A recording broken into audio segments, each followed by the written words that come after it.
नमस्कार, मैं हूं वीरेंद्र कुमार झा और आप इस समय मेरे साथ देख रहे हैं खबर तह तक।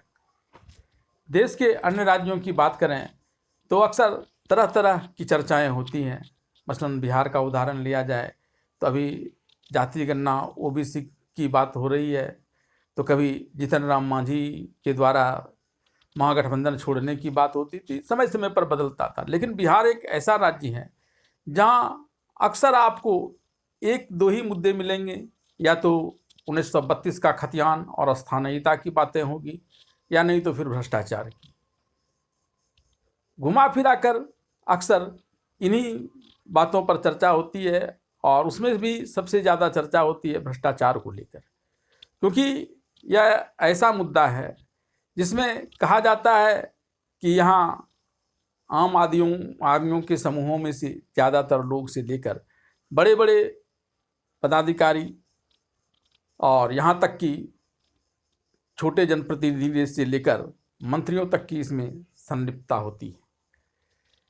और इसलिए यहाँ यह एक बहुत ही फूलने फालने वाला एक विषय है, और इसी को लेकर यहाँ इसलिए इसकी हमेशा चर्चा होती है। और चर्चा कभी सड़क पर होती है, कभी विधानसभा में भी होती है। अभी इस बात की चर्चा है कि बालू का अवैध खनन यहाँ एक बड़ा मुद्दा है। एनजीटी इस पर प्रत्येक वर्ष 15 जून को रोक लगाती है मानसून के सीजन में, और फिर 15 अक्टूबर से इसे खोला जाता है। अब इसके खुलने का वक्त आ गया, लेकिन झारखंड में जहाँ 450 के आसपास बालू के घाट हैं जहाँ से बालू को निकाला जाना है, हालांकि बालू और कई जगह से निकलते हैं, लेकिन अगर सरकारी आंकड़ों को ही देखें तो इन 450 घाटों में से भी महज 28 घाटों की नीलामी सरकार अब तक कर पाई है। और कहा जाता है कि इसके पीछे वही भ्रष्टाचार का फंडा होता है, और उस तरह से कमाई करने में आसानी होती है। दरअसल यहाँ बालू के खनन और वितरण की सारी जिम्मेवारी झारखंड खनिज विकास निगम लिमिटेड के द्वारा देखा जाता है, और इसने यहाँ डिस्ट्रिक्ट माइनिंग ऑपरेटर डीएमओ की को लिस्टेड किया है विभिन्न जिलों के लिए, जो विभिन्न जिलों में बालू उठाव और वितरण का कार्य करेंगे। लेकिन इन सब ने मिलकर एक ऐसा खेल किया है जिससे यहाँ बालू घाट की नीलामी ही नहीं हो सकी है।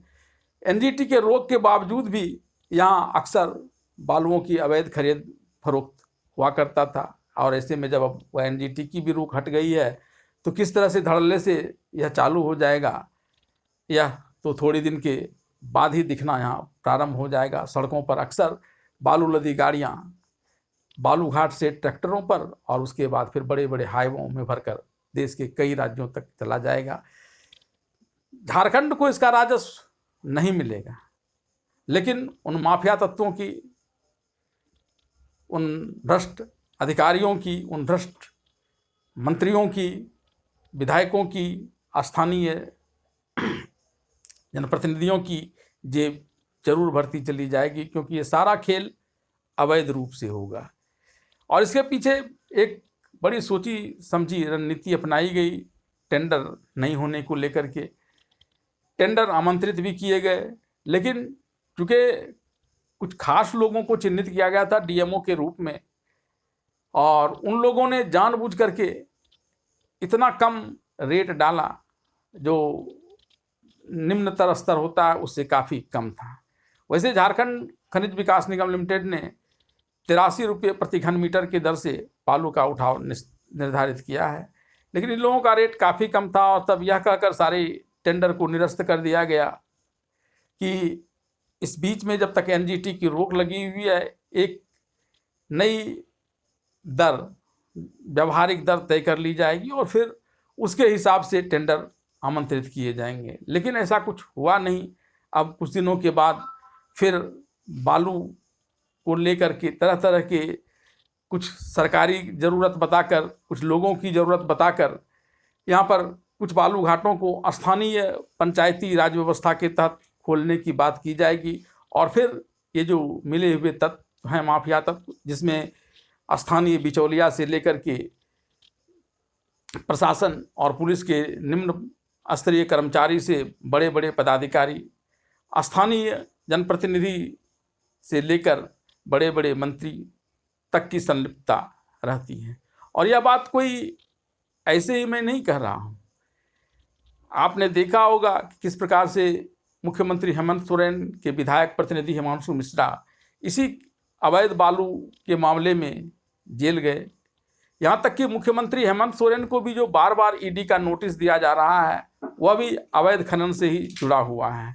अब देखना यह दिलचस्प होगा, इस 2 दिनों के अंदर तो शायद सरकार टेंडर की व्यवस्था नहीं कर पाए, लेकिन अगर वह आगे भी कुछ कर पाती है तो कम से कम झारखंड जैसे खनिज बहुल राज्य को राजस्व में कुछ तो वृद्धि हो जाएगी, वरना सारे के सारे इन्हीं माफिया तत्वों को जाना तय है।